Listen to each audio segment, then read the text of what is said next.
예, 안녕하십니까. 새누리당 원정림 의원입니다. 예, 안상수 증인께 질의하겠습니다.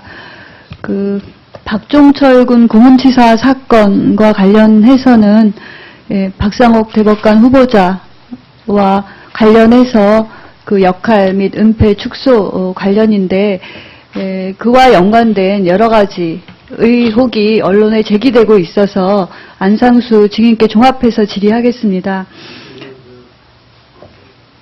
저한테 기회를 주시면 네. 방금 김혁규 의원이 중대한 역사적인 과오를 지금 범할 수 있기 때문에 제가 좀 한 말씀 드리고 제가 질문이 중복된 질문일 수 있는데 먼저 발언하실래요? 예, 알겠습니다. 예.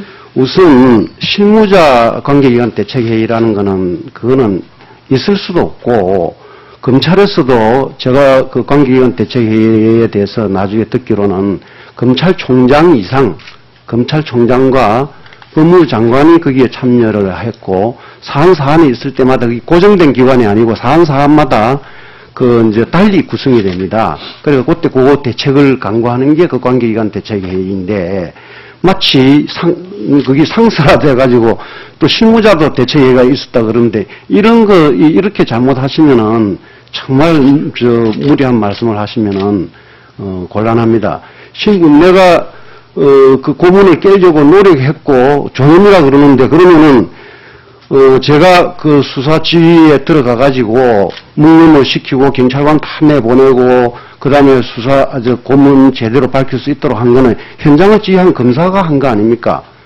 그다음에 거기서 또 황적중 박사로부터 바로 즉석에서 물고문에 의한 사망이라는 거를 증식사라는 걸 바로 제가 그 진술을 받아내고 그걸 정리했거든요. 이런 것은 엄청난 그 결심이 없이는 할 수가 없는 일입니다. 그런데 그걸 조현이라 해가지고 평가절하시키는 이유를 뭔지 모르겠고요. 그리고 실무자급 대책이라는 허황된 얘기를 하는데 이런 말씀은 좀 김혁규 씨가 그 당시 사건에 대해서 그 시대에 과연 이게 대해서 얼마나 개입해 있었는지 잘 알지도 못하면서 짐작만 가지고 또는 다른 무슨 주장만 가지고 함부로 하시면은 그건 위정이 될 수 있으니까 좀 삼가해 달라는 말씀을 드립니다. 예, 잘 알겠습니다. 제가 질의하려 했던 내용과 또 좀 중복되는 측면이 있는데요. 박종철 고문치사 사건과 관련해서 은폐 축소가 뭐냐라는 점을 좀 생각해 볼 필요가 있을 것 같습니다. 공범이 1명, 2명, 3명 더 있었느냐, 그것을 밝히는 게 더 중요한 것인지, 박종철 군이 사망한 것이 검언으로 인한 것임을 밝히고 그것에 대한 증거를 확보해서 이런 일이 다시 생기지 않도록 하는 것이 더 중요했는지, 그런 차원에서 어떤 노력을 하셨나라는 질문을 먼저 드리고 싶었고요. 두 번째 질문 좀 종합적으로 말씀해 주시면 되겠습니다. 박종철 고문치사 사건과 관련해서 그 공범이 몇 명이나 더 있었는지를 밝히는 게 더 중요한 것이었는지, 고문으로 인하여 사망을 이르게 한 것들에 대한 정황 같은 것을 더 정확히 파악을 해서 고문으로 인한 사망이 더 이상 생기지 않도록 예방적인 조치를 할 수 있는 수사를 하는 것이 더 중요한 것이었는지, 어떤 점에 역점을 두었는지 알고 싶고요. 또 고문치사 사건이라도 고문이 고의적이었는지 우발적이었는지 이런 부분을 집중적으로 좀 밝히려는 노력을 좀 하셨었는지 그 수사팀에서요. 그래서 그런 부분을 좀 종합적으로 말씀해 주시면 좋겠고요. 또 하나는 그 관계기관 대책회의가 외압을 했다라는 의혹을 제기하는 그룹이 있습니다. 그랬을 때 그 관계기관에 대한 수사조차도 했었어야 되지 않나, 이런 문제를 제기하는 분들도 있습니다. 그래서 그것에 대한 입장, 과거에 그럴 만한 위치에 있었거나 그럴 만한 입장에 있었는지, 현재 돌아보면 어떤 노력을 할 수 있었다고 생각하는지, 종합적으로 말씀해 주시면 되겠습니다. 그 당시는 언론도 안기부 안자도 잘 못 꺼내던 시절입니다.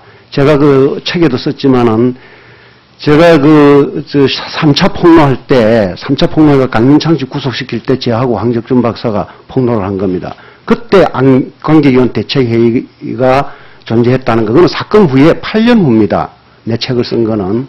그때 관계기관 대책회의 존재를 확실히 알고 그렇게 했는데, 폭로를 했는데, 그 시절에는요, 수많은 의문사가 있었습니다. 보안사, 그 다음 남영동 대공분실, 그리고 또 안기부, 남산 지하실이라는 거 있지 않습니까? 어스스하고 저는 거기 갈 때 진짜 어스스합니다. 근데 그런 공포 정치에 의해 가지고 포갑 정치에 의해서 국가가 운영되고 정부가 운영되고 있던 그런 시절에서 그 수많은 의문사가 있었음에도 불구하고 우리 대학 교수, 내가 가르치던 대학 교수님도 안기부에서 조사받고 자살하고 그랬습니다. 그런 의문사들이 많았는데 처음으로 그걸 어떻게든 검찰이 그 부분을 밝혀냈다는 점은 이건 역사적인 사실입니다. 역사적인 사실이고 이 부분을 지금의 잣대에 와가지고 지금 와서 28년이 지난 지금 와서 지금의 잣대로 모든 것이 좀 자유스럽게 수사할 수 있는 이때의 잣대로 이렇게 보면 안 됩니다. 그때는요 사실은 목숨 걸고 그 다음에 자기 직위 던질 생각 안 하면은 제대로 할 수 없는 일을 그때 우리가 한 겁니다. 이 부분은 평가를 해 주셔야 됩니다. 그 다음에 그 이후에 이제 우리가 수사를 쭉 하면서 그렇게까지 하는 우리가 축소하거나 범인을 은폐하는 건 그거는 상상도 할 수 없는 거고 그건 우리는 파헤치려고 엄청 노력했습니다. 박상욱 검사나 저도 공범이 더 있는지 누가 또 모의하는 사람은 없는지 압력가한 건 없는지 엄청나게 수사를 했지만 그 사람들은 베테랑입니다. 수십 년간 대공에서 일하고 그 다음에 고문을 많이 해왔던 그야말로 습관적으로 해왔던 남영동 대공분실의 요원들입니다. 그 사람들이 우리 3, 4일 주어진 시간 내에 그걸 밝힐 수 있겠습니까? 아마 20일 다 주더라도 밝히지 못할 겁니다. 아마 그거를. 자기들 입에서 스스로 나오지 않는 한은. 그래서, 밝히기 힘들었다는 그런 시대 상황을 제가 말씀드린 거고, 모든 것을 말이죠. 과거에 어려웠던 시절에 그렇게 정말 고생하면서 그때 잘했구나. 이렇게 그 시대의 상황에서 바라봐야 되는데, 역사를 갖다가 수십 년이, 28년이 지난 지금 와가지고 오늘의 잣대로 하면서 왜 그건 수사 안 했느냐, 왜 못했느냐, 왜 철저히 안 했느냐, 이렇게 한다면요. 아마 비난 안 받을 사람 세상에 없을 겁니다. 그래서 저는 이렇게 판단합니다. 우리가 검찰이 지금, 정말 그 시대에 잘했다고 저는 생각합니다. 잘했는데, 다만 80% 잘했다 하더라도 거기에 관계기관 대책회의라는 그 거대한 기구, 그건 대개 장관 이상이 모여서 논의하는 자리입니다. 실무자라는 거는 거기에 개입도 못합니다. 그런데 그 장관 이상이 모이는 자리에서 안기부장이 주도하는 장세동이가 그 나라를 쥐락펴락하고 마음대로 하는 그 상황에서 왜 그때 못했느냐 이렇게 얘기한다면은 진짜 그거는 너무나 역사를 현재의 눈으로 본다면 역사가 왜곡될 수 있습니다. 그래서 저는 그 역사를 바로 보자고 말씀을 드립니다. 네. 예, 수고 많으셨습니다. 다음으로는 새정치민주연합의 이상직 의원님 질의해 주십시오.